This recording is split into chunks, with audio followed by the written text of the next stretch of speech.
Magandang araw sa inyo mga kaibigan. Sulaglag na nga ang Los Angeles Lakers matapos silang durugin ng Minnesota Timberwolves at ibinaon nga ang Lakers sa 4-1 ang serye.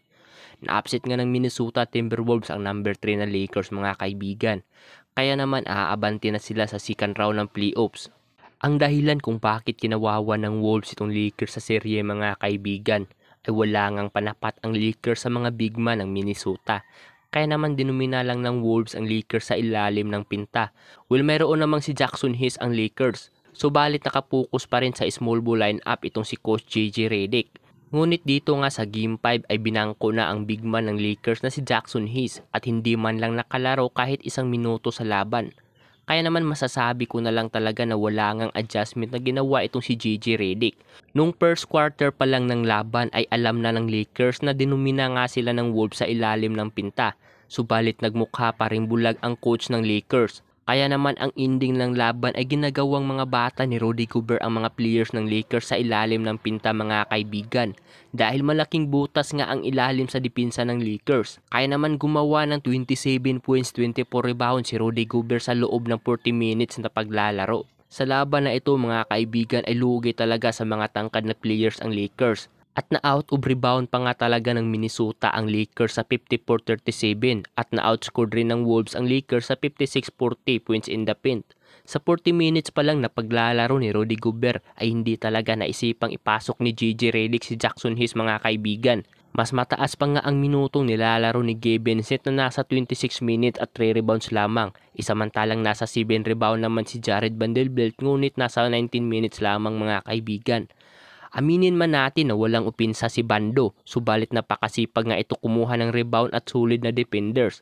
Yun nga lang prior talaga ni JJ Redick ang small ball lineup at kahit dinumina na nga sila sa ilalim kahit nung game 1 pa lang ng laban. Sa serye na ito mga kaibigan ay ni isang game ay di man lang nasubukan itong si Dalton Knecht. Alam naman natin na may shooting din ito sa labas, total small ball lang naman ang palaging lineup ni Coach JJ Redick. Sa pagkabaon ng Lakers sa 4-1 ang serye kontra sa Minnesota Timberwolves ay si Coach JJ Redick ang isa sa malaking dahilan.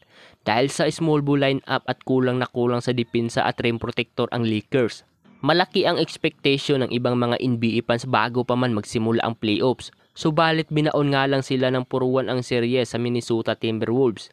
At masasabi ko na lang na pang regular season lang talaga na coach itong si JJ Redick mga kaibigan. Sa kadahilanan na walang adjustment ang ginagawa sa laban. Tulad na lang nung game 4 na walang nangyaring substitution sa buong second half ng laban.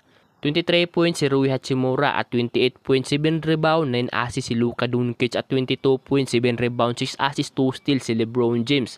Sa nangyari ngayon sa Lakers mga kaibigan ay napatanong nga ang mga reporters dito kay LeBron James. At ayon nga sa mga reporter ay kung ano ang kailangang idagdag ng Lakers sa roster ngayong off-season. At ito naman ang naging sagot ni LeBron James mga kaibigan ay no comment nga siya patungkol rito. At sinabi na lang ni LeBron James, "My guy AD said what he wanted at he was gone the following week." So ayaw nga magsalita talaga ni LeBron James dahil baka matulad nga siya ni Anthony Davis na na-trade ng Lakers matapos humingi ng isang center sa lineup ng Lakers mga kaibigan. Ngunit bago tayo matapos ay maaari bang makahingi ng isang like at subscribe sa aking channel bilang suporta at maraming salamat.